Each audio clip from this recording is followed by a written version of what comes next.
ہم تو بھائی الحمدللہ ثم الحمدللہ حدیث ولایت علی وہ غدیر خم والی روایت جو ہے حضور صلی اللہ تعالیٰ علیہ وآلہ وسلم کی، حضرت مولا کائنات مولا علی کے متعلق من کنت مولا ہو فعلی و مولا، جس جس کا میں مولا اس کا علی مولا۔ تو حضور صلی اللہ تعالیٰ علیہ وآلہ وسلم کے اس فرمان کے مطابق ہم تو علی کو مولا مانتے ہیں بھائی، مولا علی کہتے ہیں۔ ہم تو اپنی محفلوں میں بھی نعرہ حیدری یا علی لگاتے ہیں بھائی، سینہ کھول کے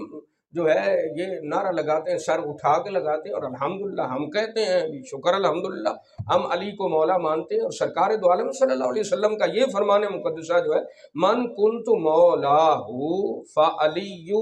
مولا، جس جس کا میں مولا اس کا علی مولا۔ ہم تو نبی کو بھی مولا مانتے ہیں، علی کو بھی مولا مانتے ہیں، اور کیوں نہ مانیں، کیونکہ الحمدللہ ہم مومن ہیں، ایمان والے ہیں۔ مومن کا ایمان کا تقاضا یہ ہے آقا علیہ الصلوۃ والسلام کی اس فرمان مقدسہ پر کہ جو حدیث پاک مختلف صحابہ کرام رضوان اللہ علیہ مجمعین سے جو تواتر کے ساتھ روایت ہے، اور بہت سارے ائمہ کرام نے تو یہاں تک فرمایا ہے کہ اس حدیث کو ایک جم غفیر نے جم غفیر سے روایت کیا ہے، یعنی بہت سارے صحابہ کرام رضوان اللہ علیہم اجمعین نے اس حدیث پاک کو جو ہے روایت فرمایا ہے۔ ہم اللہ کی عطا سے، اللہ حقیقی طور پر مولا ہے، حقیقی طور پر عبادت کے لائق ہے، اس کے علاوہ کوئی نبی، کوئی رسول، کوئی ولی عبادت کے لائق نہیں ہے۔ عبادت کے لائق وہی ہے، وہ حقیقی طور پر مولا ہے، اور جس جس کو اللہ نے مولا بنایا ہے اپنی عطا سے، ہم اس کو مولا مانتے ہیں۔ اللہ نے اپنی عطا سے اپنے نبی محبوب نبی کو مولا بنایا ہے تو ہم بھائی مانتے ہیں۔ اللہ نے اپنی عطا سے علی کو مولا بنایا ہے تو ہم علی کو مولا مانتے ہیں۔ ہم نبی کو بھی مولا مانتے ہیں، ہم علی کو بھی مولا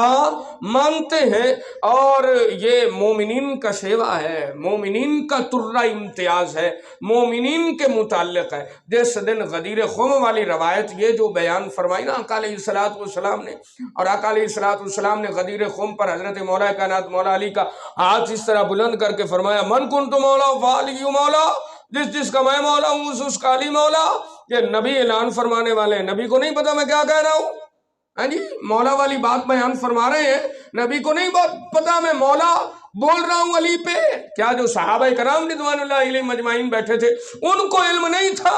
حضرت عمر فاروق رضی اللہ تعالیٰ عنہ کو علم نہیں تھا کہ نبی نے کیا کہا ہے؟ حضرت عمر فاروق رضی اللہ تعالیٰ عنہ نے تو یہ حدیث پاک حضور صلی اللہ علیہ وسلم کی زبان سے یہ بات علی کے متعلق سن کر آپ نے بعد میں سلام بھی لے آتے، سلام لے کے آپ نے فرمایا مبارک ہوئے،